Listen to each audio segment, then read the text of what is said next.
أعمالنا من يهده الله فلا مضل له ومن يضلل فلن تجد له وليا مرشدا أشهد أن لا إله إلا الله وحده لا شريك له وأشهد أن محمدا عبده ورسوله لا نبي بعده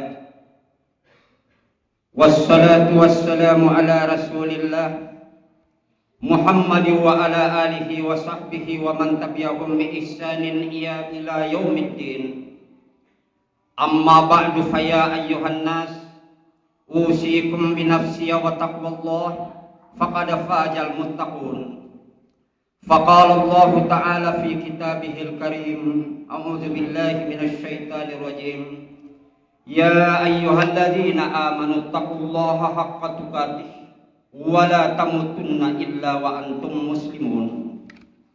Ma'asyiral jamaah, sebagaimana biasanya diwasiatkan agar kita senantiasa meningkatkan takwa kita kepada Allah.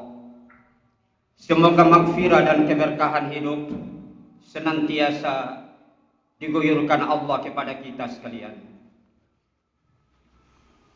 Allah berfirman di dalam surat Al-Maidah ayat 49 yang berbunyi, A'udzu billahi minasy syaithanir rajim.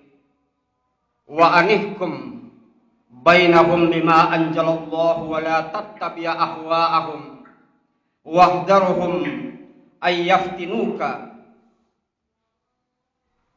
am ba'di ma anzalallahu ilaik fa in tawallaw fa'lam annama yuridullah an yusibahum bi ba'din dunubihim wa inna katsiran minan nasi lafasiqun. Yang artinya, dan hendaklah kamu memutuskan perkara di antara kamu menurut apa yang diturunkan Allah, dan janganlah kamu mengikuti hawa nafsu mereka, dan berhati-hatilah kamu terhadap mereka, supaya mereka tidak memalingkan kamu dari sebagian apa yang telah diturunkan Allah kepadamu.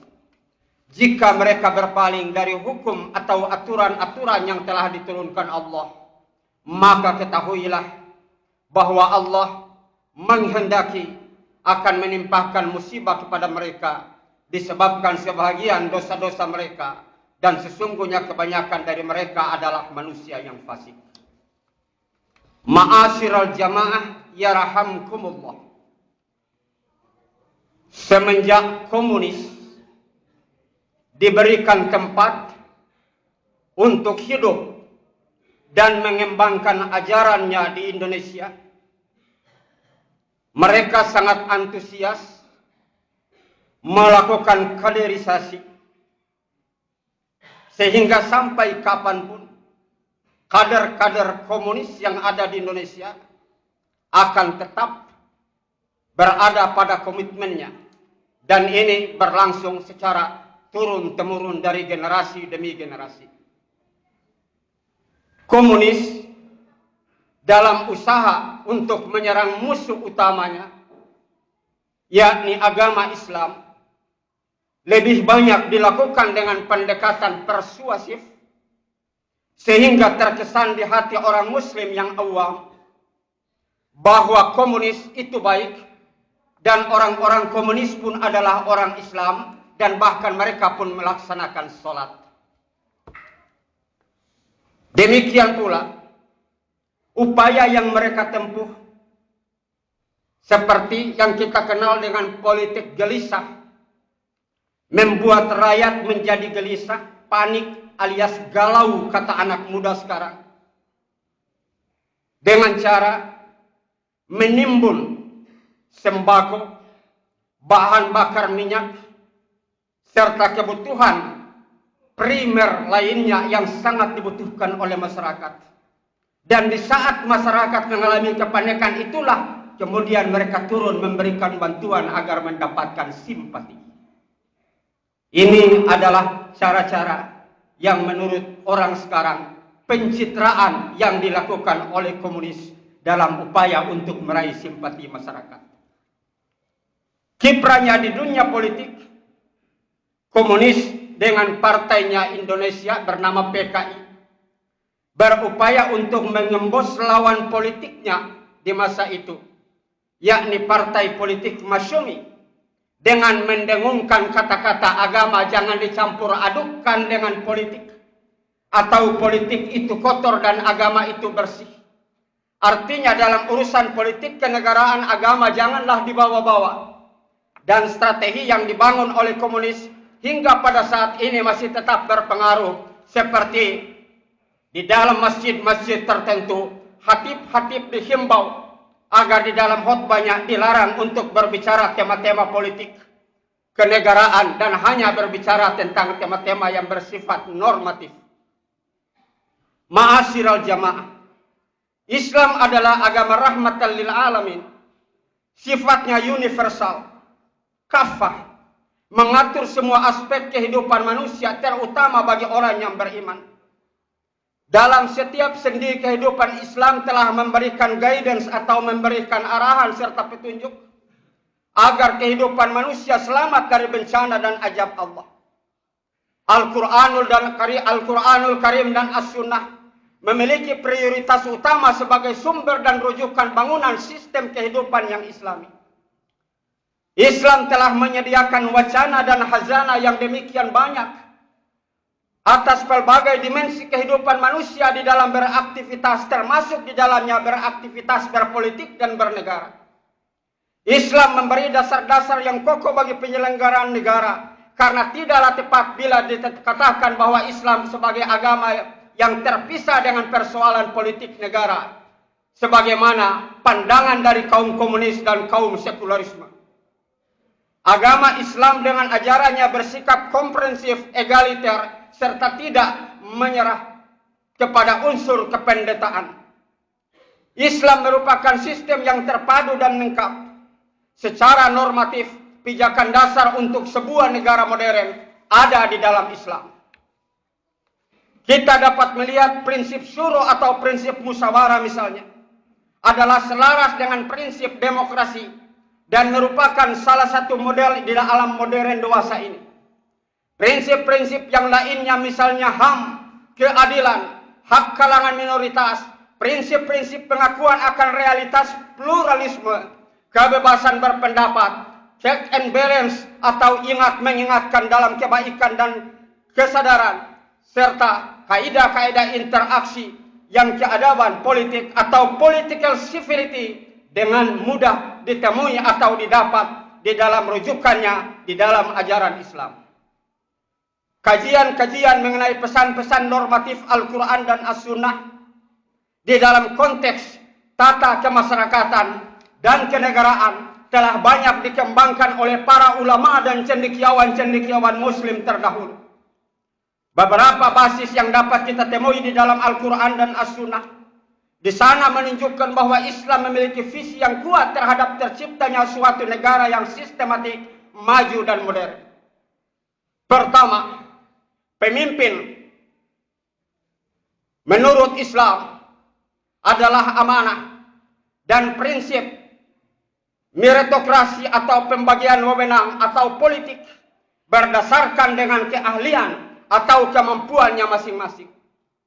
Al-Imam Ibn Taymiyah misalnya, beliau merupakan seorang ulama klasik yang terkenal di dalam menggulirkan kajian beliau yang intensif tentang perspektif Islam dalam bernegara, di mana karya ilmiahnya yang populer dengan judul As-Siyasah fi Islahi bir-Ra'i war-Ra'iyah, yang artinya kebijakan syariat dalam meluruskan penguasa dan rakyat, merujuk pada dua ayat Al-Quran, surat An-Nisa ayat 58 dan 59 yang menegaskan, sesungguhnya Allah menyuruh kamu agar menyampaikan amanah kepada yang berhak menerimanya, dan menyuruh kamu apabila menetapkan hukum di antara manusia, supaya kamu menetapkan dengan adil.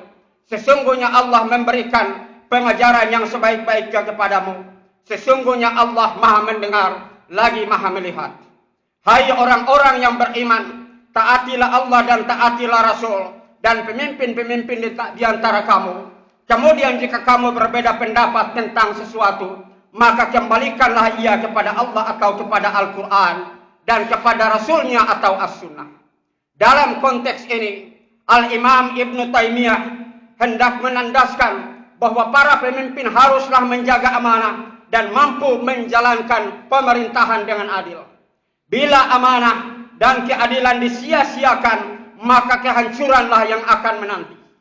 Sinyalemen yang diperkuat dengan hadis riwayat Bukhari dan Abi Hurairah, bila amanah itu diberikan atau disia-siakan oleh orang yang diberikan amanah, tunggu datangnya kiamat. Rasulullah SAW pun menegaskan di dalam sabda beliau, apabila amanah dipercayakan kepada orang yang tidak berkompeten, maka tunggu saat datangnya kehancuran. Hadis inilah yang kemudian menjadi prinsip baku dalam manajemen modern sekarang ini. The right man in the right place. Manusia berhak untuk memperoleh kedudukan sesuai dengan kemampuan atau sesuai dengan keahliannya. Manusia kita dapat menyaksikan di dalam sejarah negara manapun bahwa pemimpin yang menyia-nyiakan amanah, pemimpin yang tidak beramanah, maka kehancuranlah yang terjadi pada bangsa tersebut. Selanjutnya yang kedua adalah prinsip keadilan.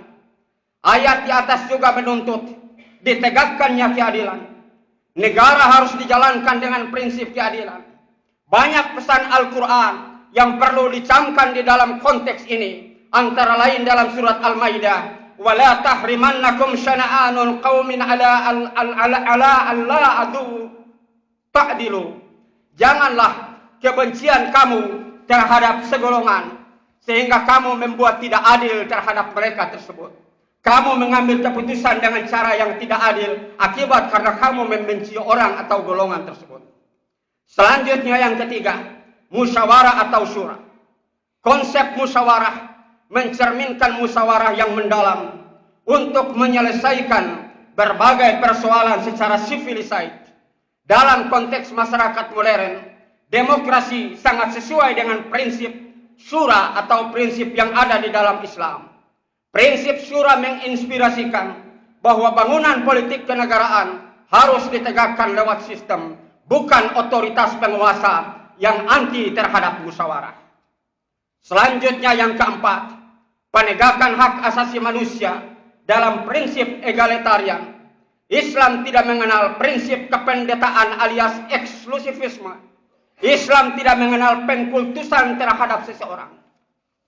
Allah Subhanahu wa Ta'ala menjelaskan bahwa semua manusia sama derajat di hadapannya, kecuali keimanan dan ketakwaannya.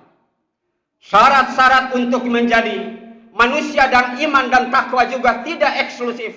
Semua orang bisa memperoleh atau mendapati derajat iman dan takwa itu sepanjang dalam bahasa tasawuf, kalau Allah berkenan membuka pintu hatinya sesuai dengan usaha atau ikhtiar yang dilakukan oleh orang tersebut. Prinsip inilah yang sebenarnya memiliki makna penting untuk membangun sebuah sistem politik dan pembagian hak-hak antara pemimpin dengan rakyatnya secara jelas, sesuai amanah yang diembannya masing-masing. Eksistensi dari kemanusiaan dalam konteks ini jelas terlindungi dengan dasar kesederajatan atau kesetaraan. Berbeda dengan faham komunis yang memposisikan diri mereka sebagai golongan proletar atau kaum miskin, kaum the have not yang harus berusaha untuk merebut kekuasaan dan kekayaan dari kaum borjuis, kaum the have atau orang-orang kaya. Dan ternyata menjelang Pilpres 2014, pengusung salah satu capres pun memunculkan isu mempropaganda kelompoknya sebagai pejuang kaum proletar yang berusaha untuk merebut kekuasaan dan harta dari tangan golongan borjuis. Ini merupakan suatu bukti bahwa secara de jure PKI telah tiada, tapi secara de facto komunis masih ada. Mereka menyelinap di dalam lembaga-lembaga hak asasi manusia dan bergerak secara laten. Di awal era reformasi, mereka tampil dengan menyuarakan suara rakyat dan membuat makar serta kekacauan-kekacauan. unjuk rasa dan lain-lain sebagainya. Apabila dicermati, sesungguhnya itu dilakukan oleh para kader-kader komunis yang ada di Indonesia ini. Kita perlu mewaspadai akan hal ini. Ya ayyuhalladzina amanu sabiru wasabiru warabitu wattaqullaha la'allakum tuflihun. Hai orang-orang yang beriman, bersabarlah, sekali lagi bersabar, dan bermawas dirilah kamu agar kamu memperoleh kemenangan. Barakallahu li wa lakum fil Qur'anil Karim. Wa nafani wa iyyakum bima fihi minal ayati wa dzikril hakim. Wa taqabbala minni wa minkum tilawatahu innahu huwas samiul alim.